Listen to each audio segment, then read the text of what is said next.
사실 이것이 이 동일가치 동일임금이라고 하는 이 원칙이 제대로 서지 못했기 때문에 비정규직 문제가 발생한 것이고요. 사실 지금 청년 실업률이 보시면은 국가 통계로 9%라고 하지만은 저희 센터와 그 여러 가지에서 조사한 바에 의하면 실제 실업률은 30%를 육박합니다. 지금 청년들이 굉장히 취업에 어려움을 느끼고 있고, 근데 또 막상 중소기업들은 굉장히 또 인력을 못 구하고 있습니다.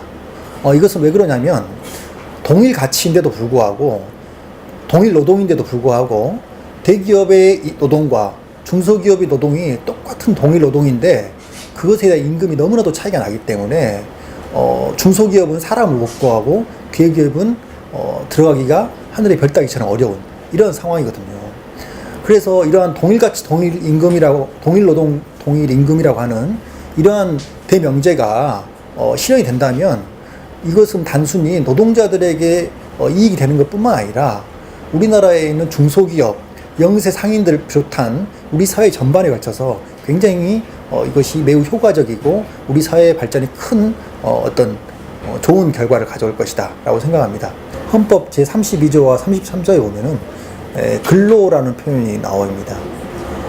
근로라는 표현은 부지런하게 일하는 노동자를 말합니다. 한자로 얘기하면. 근데 사실은 부지런하게 일하는 사람만 노동자냐? 그건 아니거든요. 근로를 노동으로 바꾼다는 의미는 말을 바꾸는 게 아니라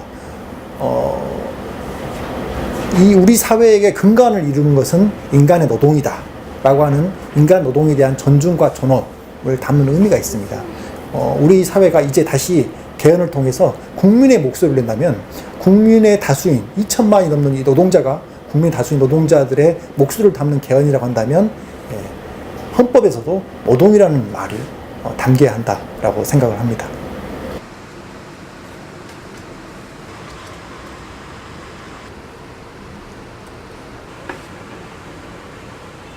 근로기준법상 근로자 뭐 이렇게 해가지고 특정하게 뭐 이런 조건을 갖춘 경우에 이제 사용 종속 상태에 있는 사람의 경우에 근로기준법상의 근로자로 인정하고 그에 따른 권리들을 부여하는데, 사실 실질적으로 일을 하면서도 그러니까 일을 함에도 불구하고 노동을 함에도 불구하고 이제 노동의 권리 보장받지 못하는 사람들이 있어요. 그런 것들에 관해서 헌법 개정을 통해서 그런 것들에 관해서 정돈을 할 필요도 있지 않나. 지금 노동자의 범위가 점점 확대되고 있는데 그런 것들을 헌법 개정하는 과정에 반영해야 하는 거 아닌가.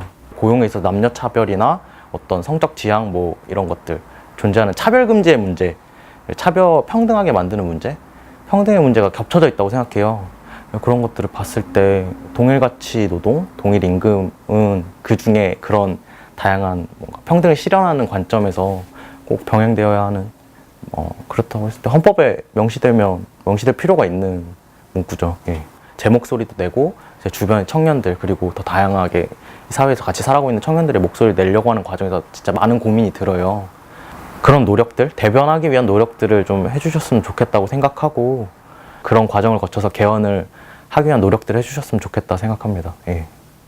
다른 사람에 의해서 재부조 청구를 할 때는 국가상의 재정에 가지고 있으면서 일어날 수 있는 폐해들도 저는 그 인간에 대한 기본적인 존중. 현행법상 대법관과 헌법재판소의 재판관을 임명하는 절차가 대통령의 임명으로 되어 있도록 되어 있는데요. 대통령의 임명 이전에 사전 절차가 되어 있긴 하거든요. 근데 그 사전 절차로 국회의 동의를 거치고 그 이전에는 대법관 같은 경우에는 이제 대법원장의 제청이 이루어져야 되는 걸로 알고 있습니다. 근데 이런 절차들로 그런 공정성이 보장되느냐 했을 때 저는 실질적으로 그것이 보장되기 힘든 상황이라고 생각을 합니다. 사법부 중에서도 대법관과 헌법재판소의 재판관은 하는 역할에 있어서 국민이 어떤 자신의 권리를 주장하기 위해서 1심과 2심을 거쳐서 마지막으로 최종적으로 권리를 확인할 수 있는 게 대법원의 판결이잖아요. 근데 그런 판결의 권한을 갖고 있는 대법관이 만약에 이런 정치적 중립성을 가지지 못하고 공정하지 못한 절차로 임명이 되었다면은 그 후에 국민이 그런 대법원의 판결을 받을 경우에 자신이 그냥 국민이라는 이름으로 모두 법 앞에서 평등한 것이 아니라 자신이 갖고 있는 권력이나 부나 지위에 따라서 판결의 내용이 달라질 수 있다고 생각합니다. 위원회를 두어서 임명 절차에 좀 더 공정성을 담보를 하는 것이 저는 바람직하다고 생각합니다. 법관의 선출에 있어서 어떤 내부적인 영향력이 너무 과한 것이 문제라고 생각합니다. 검찰총장도 그렇고 대법관의 임용도 그렇고 어떤 조직 내부에서 정말 국민에게 공정한 재판을 할 수 있는 전문성보다는 그 내부 조직에서 조금 더 자신의 그런 기회를 잘 파악해서 서로의 사익을 추구하면서 그런 정치를 잘하는 그런 법조인이 성공하고 그런 리더가 되는 그런 사회 조직 구조 자체를 바꾸는 것이 저는 본질적인 문제 해결이라고 생각합니다. 이 망명을 하는 사람들 자체가 경제적 이유이든 정치적 이유이든 아주 급박한 사정에 의해서 어쩔 수 없이 이제 자신의 그 생명을 보전하기 위해서 다른 나라로 어쩔 수 없이 옮기는 것이거든요. 정치적 이유를 통해서 그런 사람들을 막는다는 것은 저는 그 인간에 대한 기본적인 존중 그리고 생명에 대한 존중이 전혀 되어 있지 않은 것이라고 생각을 합니다. 다수 국민들이 각기 어떻게 생각하고 무엇을 중요시 생각하는지 가치가 과거에 비해서 어떻게 변해왔는지를 정말 자세히 파악을 해주셔서 최대한 국민의 다수의 목소리를 들어주셨으면 좋겠습니다.